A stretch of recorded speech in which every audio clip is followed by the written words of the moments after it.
I do want to talk though that you guys do have Mystery Boys podcast because do you feel like, because you and I have both had a series of podcasts over the years. Do you still have your own podcast? Yeah. Okay. Yeah, this is the newest. This is my newest podcast with the brilliant Kurt Metzger, the Mystery Boys. Yeah, and he's on my prayer list. I know that. He's awesome, and he's just, man, his brain just absorbs esoteric information. Yes. He remembers like names of ancient grimoires that are hard to pronounce. His knowledge of occult history is amazing. It's like he's just a brilliant dude. Oh. Dude, his knowledge of Charizards from another realm is something we can't fathom. I know. One thing I love about Kurt is I love his voice. He has a great voice. Oh, yeah. It's fun to listen to. It's this kind of futuristic but ancient sort of hodgepodge of soundery, you know? Oh, and he's like connected to some of the most interesting people, the guests he's been getting. We've had somebody who was on, who claims to be in a secret space program. I think that's this week's episode. No, it's a two-parter. But this dude claims that in the military, he was essentially inducted into this top secret program where, I mean, most people don't know this, but the United States has been engaged in a kind of galactic war. We're being run by reptilians. Gray aliens are essentially like IT workers. People don't realize that. One of the stories he told, and what's so interesting about his stories are the details. They take him into this office. They're about to introduce him to this program. He's passed an IQ test. Apparently, you have to have a very high IQ to get into this program. Very high. And it's not a normal, like, written IQ test. Right. They have some futuristic thing that just can tell if you're a dumbass or not. Fuck. And he passes this. They bring him into an office. A gray alien waddles out. No. From what, behind a curtain or a door? A door. Like a little, I guess, a cat door or something. Like, it just comes An waddling. alien uses a door? That's the part I don't get. I wish I'd ask, because he would have an answer. He would have a great answer for that. In my view, it's like a cat door, like maybe a mid-sized cat door. Okay. He comes waddling out, long fingers, and he starts working on a Dell computer. They use him as IT. He just starts unscrewing a Dell computer, I guess, to put more memory in it or something. And they were looking to see how he would react to the fact that a gray alien was working on a fucking computer. And the story is amazing. He gets in trouble. Bring it up. Can we show the episode just what it is? Yeah, he got in trouble. So he got in trouble because the first time he met a reptilian, he poked the reptilian in the eye. No. And reptilians see humans as essentially just like below snails. Like we're just hideous, foul animals. And to poke one of these things in the eye means you are going to be tortured. When you poke it in the eye, did he say if it feels like an eye, like as if you poked one of us in the eye, or is it almost just like putting your finger into like a gelatin or like water, like a pool of water? You're gonna have to come, dude. We're gonna have to have you on the show because that is the level of interviewing skills I don't have. God. Why didn't I ask? What does a reptilian's eyeball feel like? I didn't ask. I missed it. They obviously have, because their eyes are just these fucking bird baths into another realm, man. Oh, dude. They're evil. They're fucked up. The reptilians are really fucked up. They took him. Yeah. Did he get tortured? Dude. Okay, hold on. Dude. I do want to hear it, but I also have to laugh because it always makes me laugh, dude. Because here's the crazy thing. And I'm going to get right back to it. We're going right back. Please. Aliens, they're fucking bullies. Oh, my God. Oh, my God. I'm so glad you're saying it out and loud. Nobody ever says it, dude. All they do, they take somebody away. Yeah. They like kind of put their knuckle in their butt or something, or they're fucking like, fuck them in the mouth. Or they're dirty. Dude, I wouldn't be surprised if you were in the secret space program based on what you're saying. It's almost a direct account of how they torture you. What did he say? He knows what happened? Let me try to kill this fly, dude. Actually, maybe let's let science have its way. Let's see who it goes for. Yeah. Let's see who it ends up. Let's see who it drains. At the end, it's going to drain one of us. This is a new game show where at the end, there's a fly that's flying around. Whoever it doesn't like or whatever, or whoever it does like really is the one whose blood it takes. Yeah. Let's see. I think there's two. That's a problem. Oh, yeah. There are probably a couple of guys. It's probably Ted Lincoln and his buddy. Come on. take the blood. Yeah, they use your. Did they say what? So did they say what happened? Did he say what happened? How did the torture go? First of all, they didn't torture him on Earth. As it turns out, on the moon, there are these like government facilities where they are mining helium. Oh, so they did it at their place or whatever? They took the U.S. military, because the U.S. military is in control of the reptilians.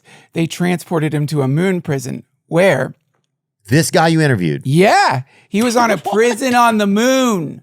And how did he get to the interview to send an Uber? Or whatever? What? I don't know how they get him to the moon.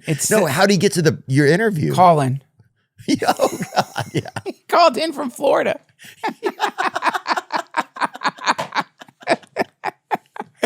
He called in from Florida, dude. Which is basically our version of that's our version of like alienism these days. That's right. It's a call in from Florida.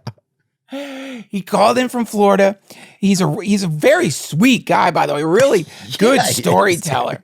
And here's where it gets really weird. Mm-hmm. So, they're torturing you up there on the moon. But also, as it turns out, was he Mexican guy? Sorry to interrupt you. Was he Mexican guy? I don't know his ethnicity. It was a call in, so I didn't get to see him. Why do you ask? Just because all Mexican dudes want to go to space. They don't act like it. None of them act like it. But I got like a couple of close Mexican friends. They all want to go to space. Well, don't you want to go to space? Yeah, kind of. Not that much anymore. Like, I don't know. Like, if I want to, like, if I'm going to leave. I'm not going to go out there and come back. I'm not going to be some little bitch that just like, I'll be back or You're whatever. not going to Bezos. You're not going to go up in a little fucking dick rocket and float around up there. I don't even think Bezos went up there, did he? Did he go up there? He just sent up like 5 or 6 people that I heard that he wants to smash or whatever. Dude, and then brought him back down. It was like one of his little flying smash buckets. Yeah, he flew on a suborbital. I don't know if that counts, man. Fuck no, aboard dude. The New Shepard rocket. I want to go out of orbit. I want to go toward like somewhere in between Earth and the moon. Dude, you can hit suborbital just taking a direct flight up to Calgary, dude. Oh wait, he did do it. 10-minute flight crossed the Kármán line, the recognized boundary of space, and reached an apogee. But Bezos sending a bunch of hotties up in his rocket is the modern day equivalent of like driving ladies around in your Corvette. It's like what oligarchs do to get laid. It's like, I'm going to send you up to space. Yeah. But yeah, that's true. So the guy who's been to space and was molested in a moon prison gets Ubered over to you. Oh, he's a call in. He was molested in a moon. But you're right. Bad. I'm sorry, it's not funny. Let me know. Well, first of all, whether or not it's funny or not, I need to point out something, Theo. I did not say he got molested in the moon prison. You knew it. Why? Why do you know that? Were you in the GATE program? Yes. Dude, guys, oh my God. You were in Gifted and Talented. Yes, You know what that was. Yeah. It was easy to get into in our town. Okay, but do you know what it was? Yes. Oh, I've heard there's possibilities that they were, it was like a CIA, like a PSYOP. Not a possibility. Like really? That is, you can look that up. No way. Are you serious? Dude, you can look it up. It was, so like the idea was, it kind of makes sense. Like if you're running a country, who are the smart kids, right? You want to find out like the super smart kids. You create a program that separates those kids from the rabble. And then in that program, you can start assessing them to see whether or not they'd be good to work in intelligence, CIA, covert programs, or just like any like federal job. And then you start grooming those kids. You start, and where it gets like into the deep conspiracy stuff is they were looking for kids who had like, telepathic ability. Oh, I thought nice legs or something you were going to say. No, so it wasn't like that. Too. It wasn't like that. It wasn't like a pedophilic thing. So go ahead. They were looking for kids that had what? Yeah, the secret, look, because Gate and Gateway public school operated by local school districts, blah, blah, blah, to provide military intelligence, the secret military unit focused on psychic espionage and remote viewing, often called the Stargate Project. But what's that? That's not our thing. Yeah, it is. We were in military intelligence, dude. We weren't doing shit. We read My Side of the Mountain. Well, right. That's what you remember. But do you remember did you get the weird headphone test? Yeah. What the fuck was that? Do you remember the weird shit they made you drink? It kind of is true, dude. They had this fucking headphone test we would take like once every quarter. Yeah, what the fuck was that? What was that? What does that have to do with being gifted and talented? Testing your hearing? What is that? Why'd they put that on us? Why'd they make us drink that weird pink shit? What were they doing to us? Why do most people don't remember it as well as you do? Most people, it's a foggy, weird memory. The whole thing was some kind of bizarre federal program. You think that that's true? Look, this is one of the many like conspiracy theories that is not so much a conspiracy theory anymore, that you could look it up. You could see some of it is obviously speculation. Some of it's real. So we don't know. But yeah, what were they doing? They wanted to find kids who would be great assassins. Fuck, dude. And none of our kids made it then. I didn't make it. Did you make it through? Did they kick you out of the gate program? No, I stayed in, and wow. Then it got a little too homeworky for me at one point. Yeah. Yeah, it was a lot. It was a lot. I wasn't a company man. That's what it was. At a certain point, I think I wasn't a company man. You got it. So funny. I have never thought about this in years, dude. But yeah, we had to go off in this special building and learn out there or whatever. Yeah, they separate you. And it was very strange. I think I made it like 2 weeks before they kicked me out. What? But yeah, I just think they were like, the test didn't work. He's a fucking idiot. Like I don't think it had anything to do with like compliance or non-compliance. You seem like you would have been their target. Well, I didn't make it. I didn't make it in. I didn't get to be in the secret space program, and maybe that's a good thing. But yeah, according to this guy, there's brothels on the moon. It'll change the way you look at the moon. There's brothels. The miners on the moon are geniuses. Like, well, who brought the fucking miners up there? Fucking, it's like is it Lutnick in them or whatever? Dude, I don't know. You don't want to get lost in the weeds when a dude is telling you about fucking on the moon. Yeah, you're right. Because he was banging on the moon. You're lying. Dude, he said he was fucking on the moon? He was fucking on the moon. Oh my gosh. They have brothels. For in between getting tortured, you get to go to the moon brothels. And okay, hold on. It's the best. It's the best. What? Well, hold on a second, dude. You got to just listen to the episode. Like, I'm not even doing it justice because there's so much more detail. There's kind of a love story.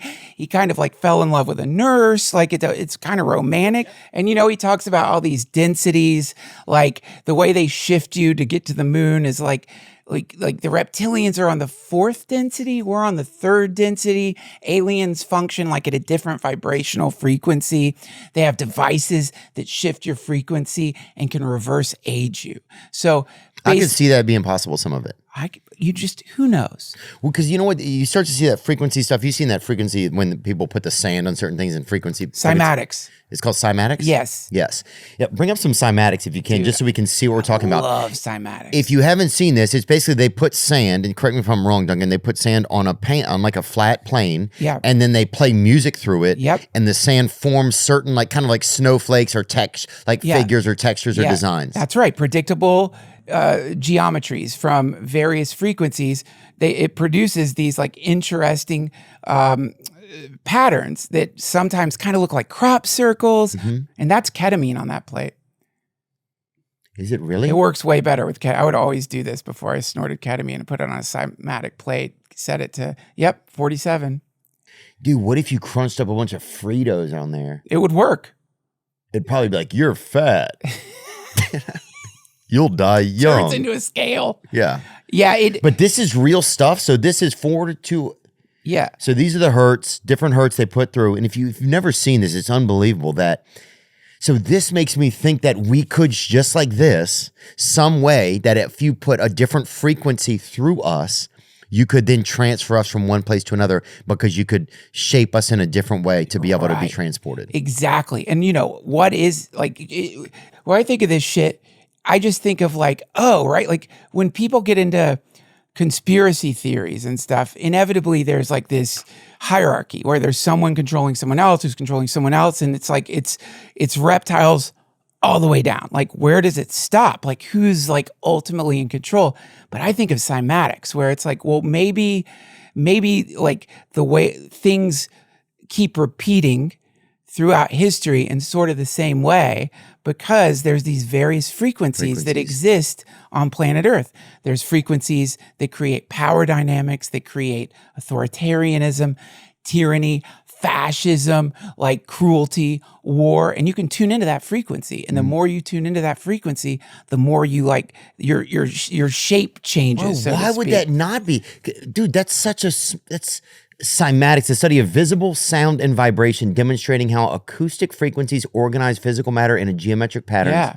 Because the human body is largely water, sound waves travel rapidly through us, making it possible to use frequency and vibration for various wellness, therapeutic, and clinical applications. Yeah. Dude, this is one of the most unbelievable things that I think that I've thought about in a while, because if you see that, do that to that sand, right? Yeah. And if you know, what if you put a frequency on that's like, I'm going to feel this way, or this is the frequency that's tuned into this, almost like a new radio station for yourself. Yeah. Like instead of tuning into like no frequency, where I'm just at the whims of the fucking, at the byproduct and like exhaust of the corporate universe we live in. I'm just wandering through that frequency all day. What if I spent time tapping into a frequency that actually brought me some peace, or frequency that brought like, it made me exude like love or possibility or hope or power or protection. Yeah. This is a choice. You're sitting on the toilet, taking a shit, looking at whatever the algorithm's feeding you. You'll notice the algorithm. And I'll throw the shit out the window. Hopefully it hits someone.